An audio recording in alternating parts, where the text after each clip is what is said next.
भारत और पाकिस्तान मध्य घटिथिबा ताजा युद्ध पर अस्त्रबंद घोषणा हेबाकु अवसर करी नयापल्ली बेहरा साहि रे एक शांतिपूर्ण त्रिरंगा यात्रा और दीपदान कार्यक्रम आयोजित हो जायछि।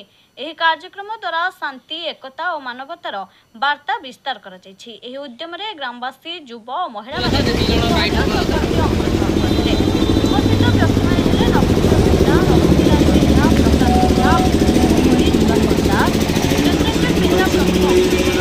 वीरत्व सहित आगू बढ़े वीरत्वर आम जवान मानक आम उत्साहित करवा प्रत्येक पदक्षेप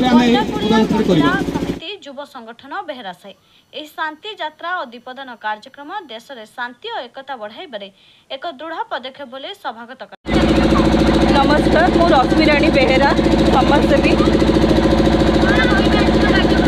आज आम भोई साही रु नहीं गाँ भीतर नयापल्ली रे तिरंगा शोभा यात्रा करुचु आम इंडियन आर्मी मानक कृतज्ञता जनवाई जनईदेवाई कि आम प्रति महिला नागरिक छोट भाई भौणी समस्ते सहित एकत्रित होकर सहयोग करुचु पछपटे सबुबले सपोर्ट करुचु आम देश उपर किसी भी विपद आसिले आम सब भारतीय एकत्रित होकर एका सागे लड़ू। किसी पैनिक हवा दरकार नहीं। आम इंडियन आर्मी बहुत स्ट्रांग बहुत आगू को लेकिन जीव आम देश को तो किसी पैनिक हवा भी दरकार नहीं। नमस्कार जनाऊँ आमर आज आमर मो ना अहल्या डिगाल नमस्कार जनाऊँ आमर जो आज भारत जो आमर जो सेना माने जो आर्मी माने आमर आमपाई जो मैंने लड़ुंट आज से जगार से लड़ुंट बोली आज आम यही जगार शांति श्रृंखला शोई पार्चु कि खाई पार्चु कि पिंधिकी रही पार्चु। आज तांकरी आम पदयात्रा करूँ आम बल दौचु आम स्वागत करूँ आमपाई जमी आम भारत सागर पाकिस्तान को सागर जमी युद्ध करमती आमर सिंदूर आम स्वामी मान बचाई आम सिंदूर से पुछि नहीं आमर सिंदूर मंगलसूत्र को आम रक्षा करने आम आज भारत सेना आम लड़ुंट आम गोटे भारत माता की भारत माता की भारत माता की आम भारत सेना सेमती सब बेले रही आम भारत सेमती जीतिकी आसवे जी जीतिकी आम भाई जाइए आम स्वामी जाइए आम बापा जाइए आम पठेचु से जगह को सी आम लड़की आम भारत को जितैकी आणिकी से घरे भलरे पहुँचिकी रही।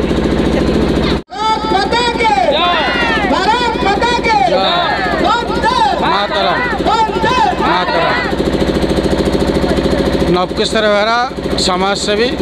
आज आम श्रीकृष्ण क्लब माँ दक्षिणकाड़ी अनुष्ठान एवं समस्त महिला समिति एवं 37 नंबर वार्डर एवं आखपाख अंचल समस्त महिला युव छात्र एवं समस्त मिलित भाव में जो युद्ध बंद करागला ये शांतिपूर्ण आम शोभा यात्रा करूँ। आम एठू आम गोटे निजर अंचल माने समस्त को शांतिर प्रतीक देवाई चेष्टा करूँ। आपर आम बेहरा साही जो भोई साही आम राधाकृष्ण मंदिर शांतिपूर्ण प्रदीप बा दीप जालू आम जगन्नाथ को प्रार्थना करूँ ये शांतिपूर्ण ये शांति युद्ध शांति रहू आम समस्ते भातृभाव और भाईचारा बंचाई रखा। युद्ध हेले आम निश्चिंत समस्त क्षतिकारक हम जो भाई भौणी माने विभिन्न भारत हो पाकिस्तान जो क्षति से क्षति पूरण कहीं करें आम जगन्नाथ प्रार्थना करूँ जगन्नाथ को जगन्नाथ से केमती शांति युद्ध बंद करी एवं शांतिपूर्ण वातावरण।